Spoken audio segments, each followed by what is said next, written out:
HCC is a wonderful place to come and get an education. We have outstanding faculty, and we have a lot of folks that really care about students. This past year has been a year that I've never experienced in my 30 years of working in higher education in the two-year colleges.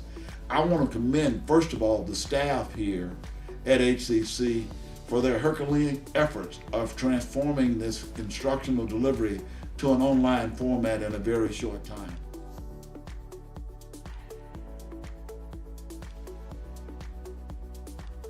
Well, most of our workforce training have returned full-time, even during the pandemic. Our challenge has been that in order to create a safe environment, we've had to reduce the number of students served. For example, in our firefighting program, normally we run cohorts of 30 students or more. But in order to make the environment safe, we had to reduce that cohort in half. Our goal will be to get back to our normal cohort level, and that is giving more opportunities to serve students who are out there and requesting for us to serve them. So we'd like to get back to our normal operation.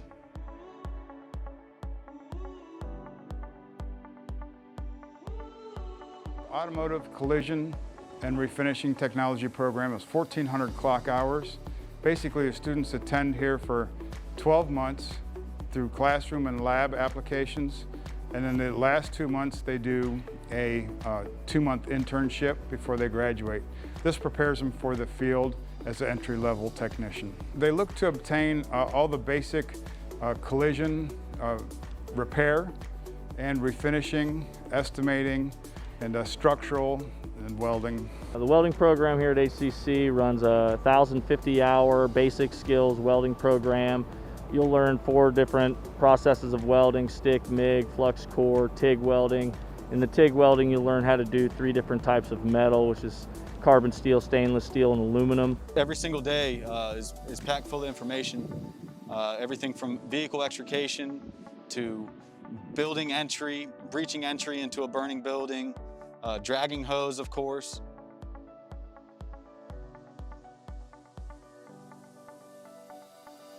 We have a brand new initiative that's coming that I'm very excited to share with all of you. Basically, it's a laptop vending machine.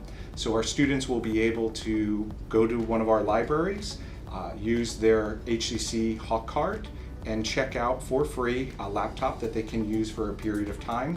Starting within the next month or so, HCC will provide academic advisors to all high schools in Hillsborough County, at least for one day a week, so students can work with them to transition to HCC in a seamless fashion.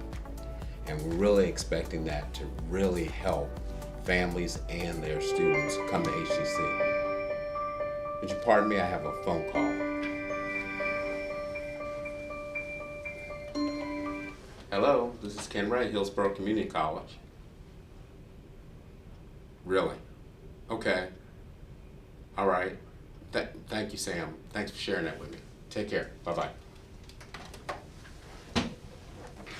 Apologize that I'm going to have to cut the interview short.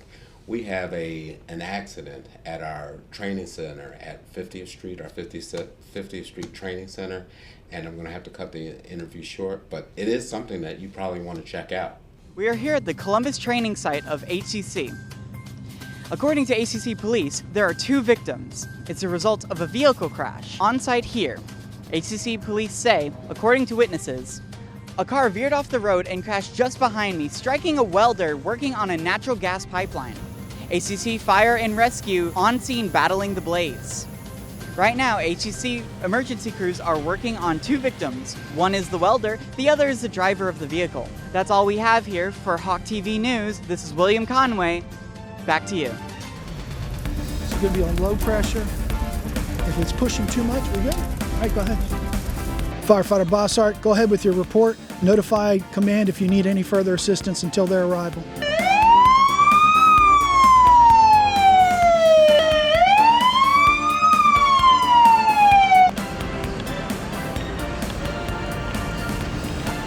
We arrived to a motor vehicle accident where there was some welding work being done on the side of the road. The vehicle accident resulted in a large fire. So we were dispatched to extinguish the fire. We immediately deployed 2 lines, one to protect the truck and one to protect the actual flames itself. I personally was on the nozzle of a 2.5-inch line, which we sprayed to keep the truck cool. Firefighter Bales, go ahead with your report. I have a 28-year-old male. He's complaining. He's got multiple burn injuries. Copy all. We'll notify EMS, have them expedite 1 ALS unit for your patient. Bilateral femur fractures. He coded on us once in the back of the rescue, but we got Ross.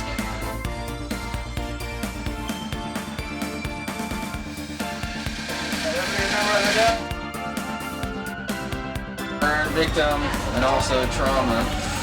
So. Did we call a trauma alert? Yeah, I'm gonna call a trauma alert.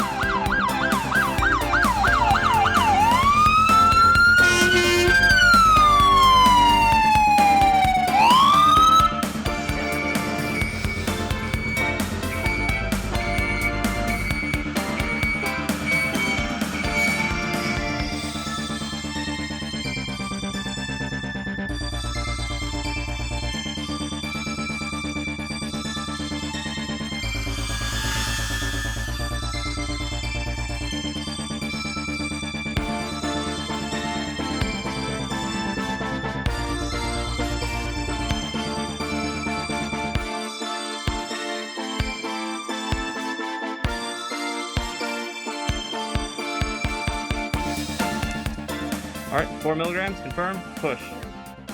We arrived on scene to a patient that was involved in an explosion at his workplace as a welder. After we loaded him back into the ambulance, we established airway through intubating him. We administered pain medication and secured his burn wounds and transported him to the hospital. Starting IV fluids. So we had a burn patient come through. He was intubated in the field by EMS. As a respiratory therapist, when he came in, our goal was to get him onto the ventilator so that we could provide ventilation and oxygenation for him. We also monitor his oxygenation via ABGs and pulse ox so that we can determine whether or not we need to adjust anything. I hear wheezing, bilateral upper lobes. I need some fluids going. Let's go. Let's resuscitate him. Burn victim from working on a pipeline. There was an explosion at his workplace. He has 2nd-degree burns all over his body and a left femoral fracture. Brought in by EMS, and we immediately secured his airway and placed him on mechanical ventilation after EMS came. Starting at 100. When a burn victim arrives to a unit, honestly, first priority, airway, breathing, circulation. Those are the primary, that's the foundational components of survival. And give it that 1 liter of fluids. 138 over 90 millimeters of mercury. Pulse ox is 92. Any resistance? Is he fighting us? As part of my role in collaborative care for this patient, I supplied fluids to restore his fluid status, prevent shock, and administered morphine for pain relief. In my estimation, yes, I think he'll make it. It'll be a long road to recovery, but he's stabilized. He'll go home.